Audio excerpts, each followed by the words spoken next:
How's it going, everybody? Welcome back to Aparicio Co. Today, we're diving into one of the most talked about and mismanaged areas in color grading, and that is skin tones. We're going to be going over methods to get perfect skin tones, and we're also going to be talking about when you need perfect skin tones and when you don't. So with that being said, let's get right into it. Okay, so here we have our shot.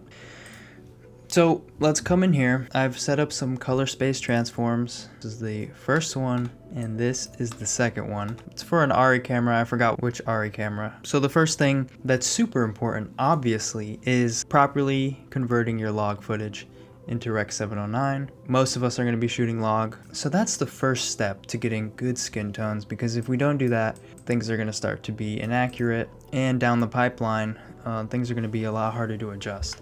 There's a lot of video on color space transform and color management that you can go watch. Let me just fast track to some corrections here. Alright, so I did some basic corrections, okay, before, after. Now let's go ahead and see where our skin tones are sitting, and let's go ahead and do that by going to power windows, grabbing a circular power window. This is how most people check the skin tones, so you should be doing this. I'm going to focus on the skin tones here more in the midtones. So right here, and then we're going to hit this highlight button, and we're going to see where our skin tones are sitting. Okay, first of all, make sure your show 2x zoom is on and show skin tone indicator so you can get a nice look at your skin tones. So these are my skin tones I want to adjust, and they're obviously sitting more down here toward the, yellow, greenish side. And this is a guide when correcting a shot, your skin tone indicator. So, I guess most of the time you would want to get it right on this line. Let's go ahead and try and do that here. And with this shot, what I would want to do is come here to my curves, go to hue versus hue, and get a nice broad sample of the skin, drag it around. Okay, make sure this middle dot is selected, it usually is. And I'm going to use my hue rotate down here. And I'm going to move, you can kind of see where the skin is here even when it's not highlighted. So I'm just going to move it up toward the magenta. And since we're moving up toward a primary color, it's going to get a little more saturated. So you can come here to hue versus sat, get the sample, and bring the saturation down to look natural. We're still correcting, of course. Let's go before, after. And there you go. That's one way to adjust the skin tones. Another way you can go about it, I'm going to reset and go to my hue versus hue, reset, and the qualifier could be clean. It could be a clean way to adjust the skin tones. So let's make our adjustments. Let's drag this in. Let's get some of that green out. Saturation. I'm going to be more worried about the skin in the midtones here. Okay, and I think that'll be my selection.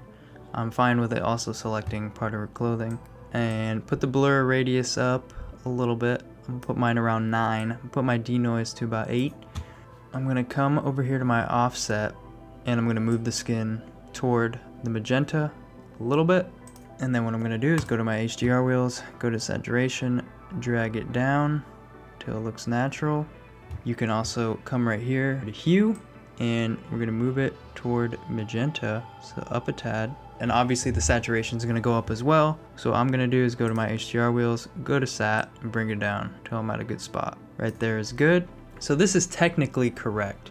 I think for this shot, if I was to create a look for this shot, I would be probably going here to log. Most of this shot is primarily going to be on the more orange side, more orangish yellow because of the fire. And then the shadows, I probably want to be a bit teal. Then I bring the saturation down. And then the skin tone here after I create my look, it's not always going to be perfect after that. As you can see, let's create our power window, put it on the skin. As you can see, it's not going to be perfect after that. And that's okay when we create our look.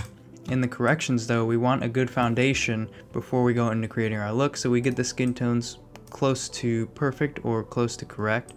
And then when we go to create our look and do our creative grading, the skin tones can veer off. And let me show you an example. So I have a few screenshots here. So this is a shot from Oppenheimer. So let's turn a highlight on, expand this, and you can see where our skin tones are sitting. Pretty well off the line, but the shot is great. The shot is perfect. Now let's go to a more extreme example. right here, White Lotus. Turn our highlight on, and it's sitting more in the orange range. It's more saturated, obviously, this shot. But this is the creative look, so this is where the skin tones are sitting, intentionally. Now here, the shot from Civil War. Let's turn our highlight on again, and the skin tones are sitting pretty perfect. You know, the look isn't crazy in this movie. The skin tones are sitting well, perfect. How about Poor Things? Pretty perfect, pretty well on. Nothing dramatic happening in that movie. Some shots, some scenes, things get more dramatic, but in this shot, it didn't need to be. And then here's another extreme example from Nightcrawler. Let's go ahead and highlight, and you can see where our skin tones are. Way down here. And, you know, it matches the mood of the film. Once you do your corrections and your secondary corrections, and then you go to do your creative look, things are going to change. The skin tones don't have to sit perfectly on the skin tone indicator line. It depends what you are going for, your team is going for, the DP is going for, and the director, what he's going for. And that's what you need to keep in mind about skin tones, is they don't always have to be sitting perfect. Some movies they're sitting perfect, some movies they're not sitting perfect. What is your story trying to convey? What mood are you trying to convey? Sometimes you don't want too clean. So just keep that in mind. So thank you for watching. I hope I provided at least 1% of value to you today. Subscribe for more Davinci Resolve videos. And with that being said, I'll see you in the next one.